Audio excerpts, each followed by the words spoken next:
di Biduri Bulan Tarot Channel. Di readingan kali ini aku bakalan reading tentang apa yang akan terjadi di kehidupan zodiak Sagittarius ya di minggu kedua bulan Juli 2025.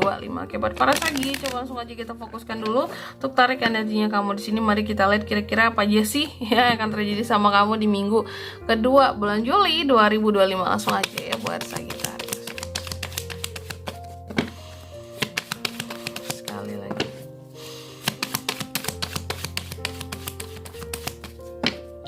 Oh ya teman-teman, dan untuk kalian juga yang mungkin mau personal reading ya sama aku juga, bisa banget silakan aja hubungi nomor WhatsApp yang ada di kolom deskripsi. Jadi kalau lagi ada masalah jangan galau-galau sendiri. Siapa tahu dengan personal reading kamu bisa dapat saran-saran terbaik, plus juga jadi tahu tentang fakta baru yang akan terungkap dari permasalahan yang sedang kamu miliki. Oke, langsung aja ya buat Sagi ya. Yang pertama aku lihat di minggu kedua ini ada cinta yang kurasa, ada romansa ya. Jadi ada hal-hal berkaitan dengan romansa, romantisasi. Baik single maupun couple sama ya. Kalau couple berarti sama pasangan hubungan lagi baik-baiknya kalau aku lihat di minggu kedua ya. Kalaupun yang sebelumnya ada pertengkaran, cekcok apalah, itu akan ada perbaikan hubungan di minggu kedua. Kalau yang meskipun tetap ada dualitas ya. Kalau yang single di sini aku lihat ada potensi buat kehadiran new love, bahkan penyatuan. Yang lagi PDKT bisa aja jadian di minggu kedua ini teman-teman ya. Berbahagialah kamu Sagi. Terus aku lihat di minggu kedua ini juga ada hal-hal sepertinya takut buat kamu rubah. Kamu masih mempertahankan sesuatu yang sifatnya lama di sini. Ataukah orang lama Sagi? Ada hal-hal yang tidak ingin kamu akhiri dengan begitu cepat ya. Makanya di sini kayak aduh, aku takut nih kalau ngubah ini, berubah di sini, haluan di sini. Nantinya siapa tahu nggak dapat yang lebih baik lagi gimana gitu. Jadi kayak orang masih tertahan dengan yang namanya masa lalu. Terus di minggu kedua ini juga kalau aku lihat ada hal-hal yang ini berkaitan dengan kamu yang tak kenapa kayak merasa tertekan. Biasanya Sagi ini benar-benar powerful loh ya, soal keberanian apapun itu. Tapi ada hal-hal yang kayak belum berani buat kamu perjuangkan di minggu kedua ini. Merasa tertekan ya, kayak merasa harus kayak takut buat fight gitu. Dan ada pemikiran-pemikiran yang kalau aku lihat sih sebenarnya ini kayak all minded gitu ya. Nah, atau pemikirannya kaku lah kalau aku lihat, yang seharusnya sih kamu jangan patokan ke situ ya. Pemikiran-pemikiran yang kaku, coba lebih fleksibel aja deh Sagi di minggu kedua ini, agar kamu nggak merasa tertekan dengan keadaan kamu sendiri ya. Karena kalau kamu merasa tertekan di minggu kedua ini hanya gara-gara satu masalah doang gitu ya. Biasanya kan masalah itu banyak, baru kita yang kayak bener-bener tertekan aku gitu ya, aku nggak sanggup dengan hidupku ini. Tapi kalau masalahnya cuma satu doang, terus kamu bener-bener merasa tertekan, itu sayang banget. Kenapa? Karena bisa membuat kamu jadi low energy ya, bisa membuat kamu semakin pesimis.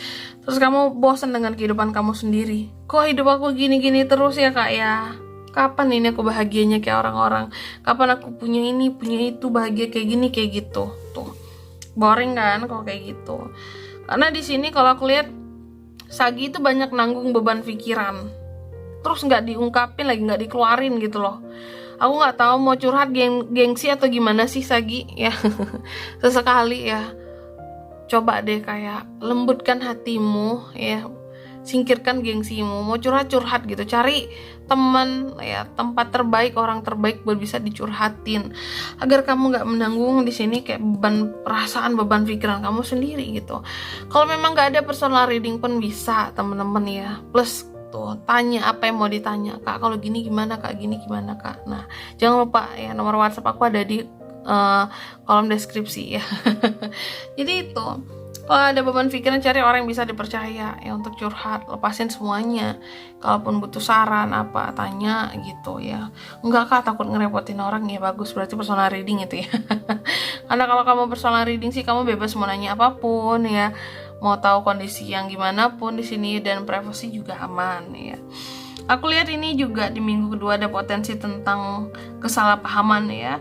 Kamu bisa aja ada salah paham dengan seseorang di sini yang bisa menyebabkan berakhirnya suatu hubungan. Gak enak kan Sagi ya. Terus juga adanya kekecewaan, merasa gagal, merasa kalah bahkan di sini. Dan soal duit, nah Sagi lagi protect banget sama uangnya, gak akan sembarangan mengeluarkan uang. Bahkan kayak orang yang lagi sabar ngumpulin duit gitu loh. Apakah kamu akan ada suatu pembiayaan yang besar di kemudian hari, atau ke depannya sebulan 2 bulan lagi, atau seminggu lagi, 2 minggu, 3 minggu lagi. Karena kelihatan Sagi itu kayak ngumpulin uang banget gitu. Dan aku lihat di minggu kedua ini ya, jadi mau seberat apapun masalah Sagi sih, kalau aku lihat ada beberapa proses healing yang akan berjalan ya. Healing yang akan berjalan, dan sepertinya kamu akan berusaha untuk pergi dari seseorang. Mungkin setelah di sini takut melakukan perubahan ya, dan kamu mencoba untuk memaafkan. Yang penting udah berakhir, maafin aja lah gitu. Terus ya, meskipun terkadang masih ada hal-hal yang takut ya, Sagi ini terkadang hal yang paling ditakutkan Sagi itu sebenarnya adalah bukan yang lain-lain, bukan yang cinta-cintaan yang menye-menye atau apa. Aku lihat kamu sangat menakut, kayak yang paling kamu takutin di hidupmu adalah tentang masa depan gitu ya. Hal-hal yang penuh dengan ketidakpastian buat ke depannya itu yang bikin kamu jadi takut. Takut gagal, takut mundur kehidupannya, takut gak ada kesempatan yang baik gitu untuk bisa mengembangkan hidup ke depannya ya. Terus juga kurang pandangan. Ada hal-hal yang menyebabkan kamu jadi kurang pandangannya terhadap hidup di minggu kedua ini. Loh, kenapa bisa gitu, Kak? Tentunya ada penyebabnya. Coba di cross check lagi lingkungan kamu sekarang seperti apa, circle kamu gimana. Karena circle kamu sendirilah yang akan mempengaruhi pandangan kamu terhadap hal apapun. Ya. Kalau circle kamu bagus, pandangan kamu bagus. Tapi kalau toksik ya toksik, ya. Jadinya kayak apa ya? Jadi kayak ikut-ikutan kan, tertular lah gitu istilahnya. Selanjutnya mari kita lihat pesan dari semesta untuk Sagi di minggu 2 Juli 2025 ya.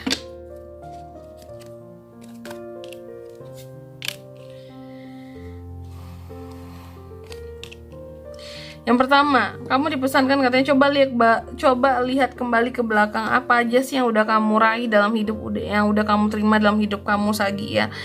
Ketika kamu sudah bisa melihat apa hal-hal yang sudah kamu raih, udah kamu dapatkan, coba set tujuan baru agar kehidupan kamu nggak membosankan, agar nggak di situ-situ aja gitu ya.